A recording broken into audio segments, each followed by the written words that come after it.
You ever stop and wonder what's holding you back from reaching the success you crave? It's like you know you want it, but there's this invisible barrier standing between you and your goals. You don't realize it, but fear is silently sabotaging your success. As long as the fear exists, it will continue to overpower you and cause inaction. The good news is that there are 6 rules that if you implement each one, you will become fearless and that invisible barrier will no longer hold you back. Also, if this is your first time here, my name's Hatim Sheriff. Welcome to the channel. All right, let's get into rule number 1. You need to gain acute awareness of reality. You see, to achieve fearlessness, you must become acutely aware of the reality of your circumstances, no matter how painful they are. Many people struggle to follow this rule because they want to avoid the anxiety and fear that arises when thinking of unpleasant facts. So in turn, they avoid confronting the harsh reality of their circumstances. As a result, these people have an inaccurate or incomplete view of reality that leaves them powerless to make the changes they desire in life. But on the other hand, becoming aware of the factors shaping your circumstances allows you to achieve ultimate influence over them. But this does require you to look at the internal and external factors that have shaped your circumstances, your mindset and fears, as well as external elements like the people around you. Once you understand how these factors are shaping your reality, you can identify opportunities to manipulate them and change your future. So let's get into a couple ways to help you gain that awareness and make the best of your circumstances. Number 1, you have to be opportunistic. We have to realize events aren't objectively good or bad. They are what you make them. You see, a seemingly negative event could become a positive turning point in your life if you're opportunistic and take advantage of their circumstances.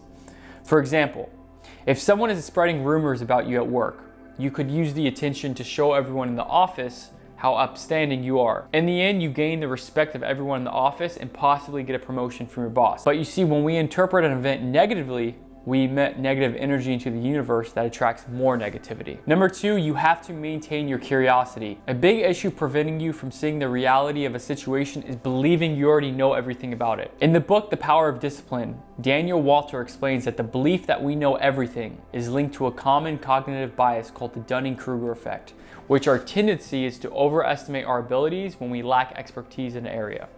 So this stunts our growth as we falsely believe that we're already competent. So there's no need to try to improve. So you must maintain your curiosity and desire to learn. You can do this by seeking feedback from others who can give you a realistic perspective on your strengths and weaknesses. Number 3, you have to become aware of all the factors and perspectives surrounding a situation.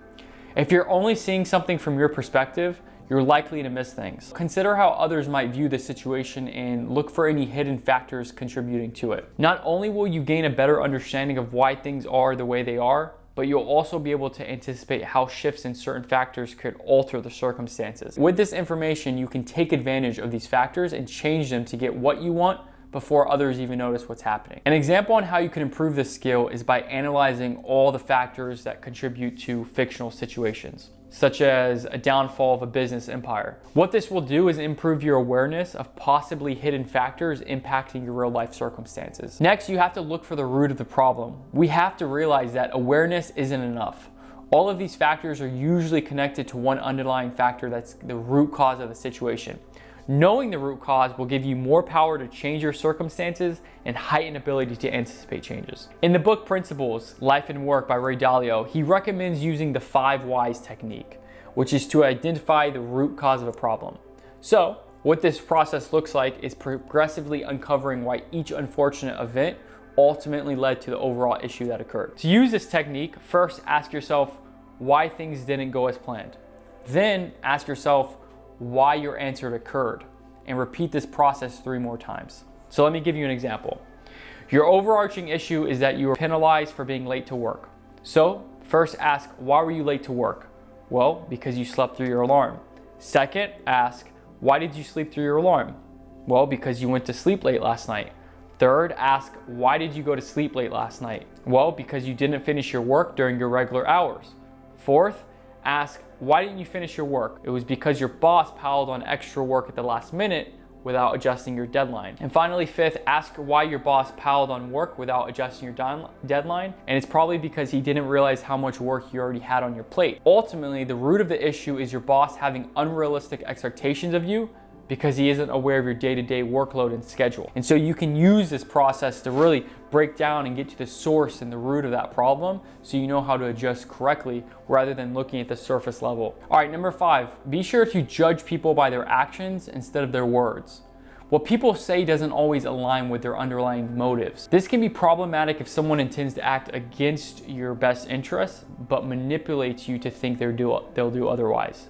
So to gain the most realistic idea of who a person is and what they truly want, focus on their actions and who they really are, rather than their words and who they want you to think they are. All right, let's get into rule number 2, be self-sufficient. This means surviving and thriving completely on your own without relying on others to provide you with comfort or support, whether that be financially, emotionally, or physically. You see, many people struggle to follow this rule because we're raised to be dependent on others from childhood. We're dependent on our parents for everything while growing up, our bosses for employment and financial stability, our friends for mental and emotional support. However, you have to realize this reliance gives other people power over you and takes away your autonomy. This limits your power to grow, succeed, and change your circumstances. You can't reach your full potential if you're relying on others to provide for you. But you have to realize there is a flip side to this. Some do argue that relying on social support systems is very important to reaching your goals and sustaining your mental health and well-being. People who rely on strong social support systems are better at coping with stress, have increased motivation to achieve their goals, and are more likely to engage in healthy and productive behaviors. To be honest, I actually agree with both ways. You have to find that line to walk in the areas of your life where you want to be fully self-sufficient. So here are a couple ways that we can go over to optimize and become more self-sufficient. Number 1, you have to learn from your superiors, or you can call them your mentors, whatever you want. Anyone that you're relying on, your boss for example, provide you with something that you can't yet provide for yourself. The first step in becoming self-sufficient is watching these people and learning from them. For example, how does your supervisor, manager, or mentor you rely on for advice make such good decisions on their own? You have to ask to shadow that person to get a closer perspective on their skills and day-to-day activities. Each day, pay close attention to their mistakes so you can learn from them and the factors that lead to their success so you can duplicate them. Another way we can look at being self-sufficient is number 2, staying small. Start small. Once you have an idea of how to manage things on your own, start carving out small pockets of autonomy where you can practice self-sufficiency. So for example, you want to use the methods you learned from your supervisor, mentor, manager, whatever you want to call them, to start making important decisions independently without having to ask others for approval. Starting small is crucial to successfully implementing any new habit or behavior because they are easier to accomplish. Accomplishing a task triggers positive emotions that will motivate you to continue working towards your larger goal. Also, you have to realize a lot of tiny habits are simple and they do not require a large amount of willpower or focus, so making them easier to start in the first place. Another thing we want to look at is being entirely authentic. In the process of becoming self-sufficient, be sure to remain true to who you are, not who others are or who they want you to be. You have to stay true to yourself.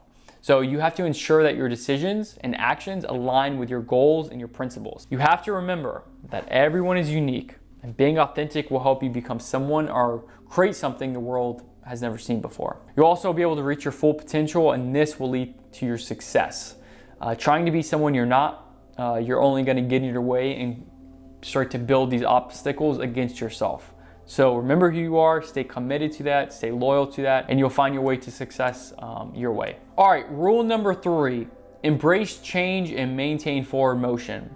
When moving towards a goal, overcome these situations and maintain forward motion is to learn, adapt, and stay committed to your goal. If you resist change, try to accomplish your goals the quick way, or avoid learning everything you can about your craft, you're only gonna end up slowing yourself down. Many people struggle to maintain consistent forward motion for 2 reasons. First, they have set beliefs about how things are supposed to be. When a situation arises that they didn't expect, they get flustered and they don't know how to react, slowing down their progress. However, if you learn to embrace unexpected situations and adapt to handle them, not only this is going to add to your skills and to your tool belt, it's going to help you achieve success faster than those people that resist this change. The second thing is people struggle to maintain momentum because they want fast results and they look for shortcuts that don't exist. In order to reach your goals and maintain your success, you must become a true expert in your discipline. There's no fast way to do it. You must dedicate time and effort to your goals to succeed. And taking shortcuts will only sabotage you in the end. Let's talk about some principles to help you embrace change and learn to maintain that forward motion. Principle number 1 is you want to accumulate a wide range of knowledge. So rather than only focusing on your main area of interest, constantly learn about new topics and fields of knowledge. This is going to help you change directions just in case anything unexpected happens, unexpected situations arise. You want to be able to pivot. So for example, imagine that you've bought a house to renovate and resell, but the housing market just crashed. And in most cases, you would consider yourself doomed. However, with a broad range of knowledge, you might know that the art scene is booming right now, right, in the area. So what you do is you convert the house into an art studio. And so for people to accumulate a wide range of knowledge is the key to success in the modern age. So principle number 2 is do not hold on to negative emotions. People tend to wallow in negative emotions. However, this makes the bad feelings stick around for longer and eventually decrease your motivation and momentum. Instead, let negative emotions wash over you and find ways to evoke the opposite emotion instead. For example, if you're feeling anxious, force yourself to act confident. If you're feeling lonely, call someone that makes you feel loved. You can use a technique that can help you analyze your emotions called the Siberian North Railroad. It's also short for SBNRR. And so what you want to do is first, stop. Pause what you're doing before you spiral. Second, you want to breathe. This is going to clear your mind. Third, you're going to notice your feelings. What emotions are you experiencing? Are they changing? Fourth, you want to reflect. What's causing your emotions? Are they an appropriate response to what happened? Fifth, respond. Think of the kindest, most compassionate response to yourself and anyone else involved. Principle number 3, focus on the small details over the big picture. To further ensure consistent forward momentum, you need the small elements that success requires: skills, knowledge, completed tasks. So rather than overlooking them and solely focusing on your end goal, focusing on the big picture might allow you to achieve your goal. But your success will likely be short-lived as you don't have the skills and knowledge to sustain yourself. So focusing on a big, lofty goal without identifying the stepping stones needed to achieve it, it's likely going to lead to inaction. So to help identify these crucial, smaller details, create very clear, specific goals that you can achieve. Then identify how you can break these smaller goals into even smaller daily actions so that every day you're making progress towards that overall big goal. All right, principle number 4, just start doing things and embrace the failure. You have to try new things and you're gonna fail along the way, but as long as you're making true progress towards your goal. Many people struggle to do this because they fear failure. However, becoming successful requires you to master new skills that your current self isn't yet a master at. So if you avoid practicing these skills because you feel failure, you're never gonna make progress. So the more you try and fail, the more you learn and the faster you improve. I recommend you don't necessarily have to do something big and risky, just something small that familiarizes you with feeling uncomfortable. So for example, if you have a fear of public speaking, ask your friends if you can do a small speech for them. It's small, it's light, it's doable, you can take action, and you can break past that first barrier that's gonna help you get to the next level. All right, principle number 5, pay attention and accept social change. To maintain forward motion, you must be open to change.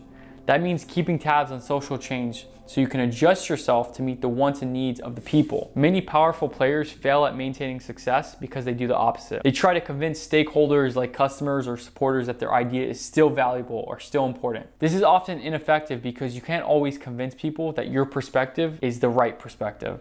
However, if you simply mirror what people want or what the market demands, you won't ever have to convince them to support you. They naturally will. All right, guys, if you're enjoying this video so far, please like and subscribe so I can reach more people just like you. I would greatly appreciate it. Let's keep going. Rule number 4, show your teeth when necessary. To be fearless, you must show your teeth. Be aggressive when aggression is needed. Otherwise, people will underestimate you or take advantage of you. Many people struggle to follow this rule because they want to be liked and accepted by others. So they're passive and avoid confrontation. However, confrontation is crucial to progressing towards any goal. If you don't confront your competition and people who are sabotaging you, you'll never gain momentum and success. There'll always be someone or something holding you back. Now, you must do this with respect always, not in a hateful way, but in a fashion that shows you have boundaries.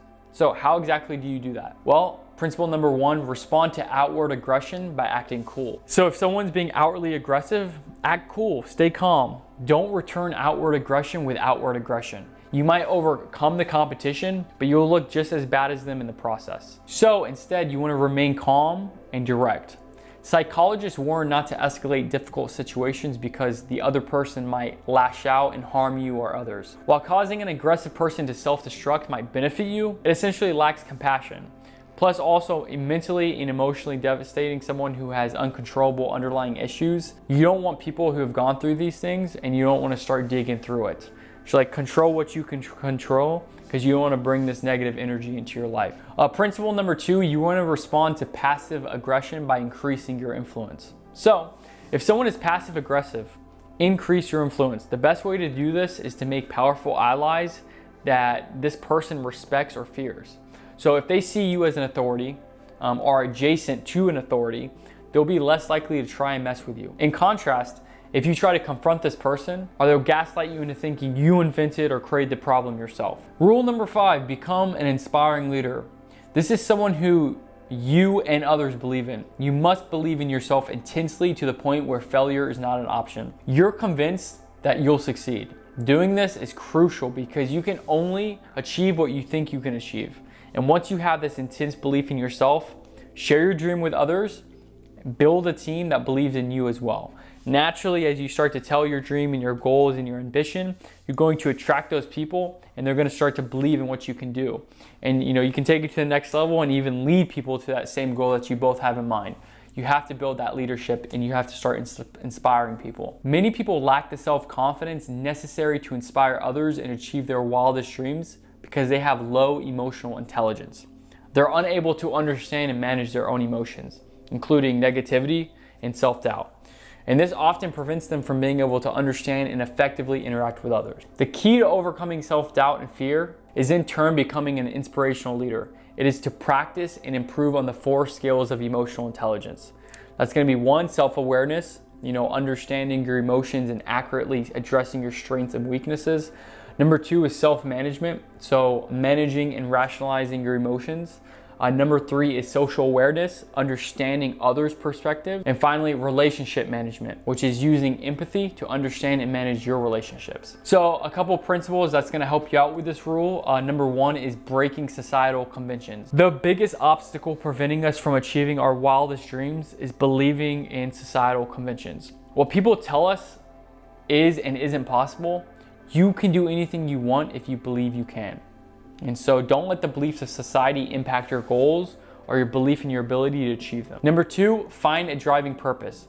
One of the best ways to gain influence and success is to believe that it's your purpose in life to do so. So believe that a higher power, energy, or whatever is laying out a path to success for you. Not only will this help you believe in yourself, but it'll also motivate you to persist through any obstacles or doubts you might face. Principle number 3, present your path to success to others. So once you've found your path to success, tell others about it. Explain to them exactly how you'll follow it. Be passionate and emotionally compelling, and rally people behind a common cause. This will convince people that you and your goal are worth believing in. Rule number 6, overcoming the fear of death. All right, so I know this one's a little intense. This does come out of Robert Greene's book, The 50th Law, I believe. Possibly one of the most important rules of fearlessness is to overcome the fear of death. And most people struggle to follow this rule because it's our natural instinct to fear death. This is what keeps us alive, right? But however, when we fear death, we repress thoughts about our mortality and embrace the more desirable but unrealistic fantasy that we have infinite time, which in turn leads to inaction. So when we don't take our finite lifespan seriously, we lack the sense of urgency needed to follow the previous 5 rules and succeed. Essentially, to overcome the fear of death, you have to reach this kind of state of transcendence, right? It's kind of like, it's essentially a higher level of awareness. That's it, right? Having this higher level of awareness in which you accept, you appreciate the process of life and death and whatever that looks like for you. You don't look at it as good. You don't look at it as bad. That's what I mean by this ultra level of awareness. And once you do that, you can connect to a deeper life purpose, and you can kind of develop this sense of urgency to achieve influence and success before your time's up. You're not taking time for granted. You know there is a clock behind it, and so this causes that action to be in place. And again, you're not looking at it in a negative or positive way. It is what it is. So to develop this sense of transcendence, essentially, so you can overcome the fear of death and the inaction it causes, there's two principles. Principle number one is experiencing awe. So what this means is that most people have mundane standard lives. Right? They don't do awe-inspiring things that open their eyes to true nature of life and death and the universe. So in turn, they lack passion and develop a short-sighted perspective that prevents them from seeing the big picture, developing a sense of urgency and achieving influence and success. So to develop that sense of awe that will help you break the pattern first, you need to step out of your comfort zone. Leaving your comfort zone forces you to break your mundane patterns and realize that you can accomplish more in life. You know, this is going to reignite your sense of awe and passion, helping you reach this state of hyper awareness. Okay. Second, you need to experience things that are vast and make you feel small. So for example, expose yourself to the vastness and beauty of nature, or think about the numerous species of life on Earth. This will remind you of the expansive nature of life, death, in the universe. So what this will do is you'll start to recognize that there's so much more to life and just your regular mundane routines. It's going to reignite your sense of transcendence and passion, right? And so putting things into perspective, acknowledging the natural infinite cycles of life, death, and the universe, it's a topic we don't really think about when it comes to success, but it's definitely, again, it does fuel those day-to-day actions, how we think about things, how we take action. You have to remember that life has existed for millions of years before you, and that the universe will continue to exist for billions more after you. And trillions of people have lived, died, and been forgotten. And so this will eventually happen to you too. It's nature, it's natural, right? However though, right now, you're alive. And so you must use your time wisely while you have it. The more you think about this natural cycle of life and death for all things in the infinite nature of the universe, the more you'll become comfortable with the idea of death and value the limited time you have while living. All right, that's all I have for you guys today. How fear can hinder your success and 6 rules to overcome it. I hope you apply this to your lifestyle. I hope it's another set of rules that you can add to the arsenal that's gonna help get you to the next level, because fearlessness, it really can ignite that flame that you have. Like I said, a lot of us live in fear, whether we want to accept that or not. It's natural, it happens to us, and we have to start to develop that skill that's gonna, push us to the next level. So I hope you guys have enjoyed this video. Please like and subscribe. Also, make sure you guys check out the link in the description that will have access to book a call with me if you would like to kind of walk through or talk about any challenges you're facing or trying to get to the next level. I believe in the 4 pillars of life: health, wealth, love, and happiness. You need all 4 of these to live a really quality life.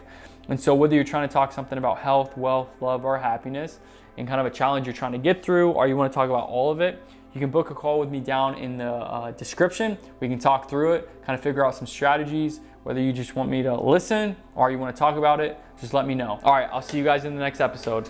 Thank you.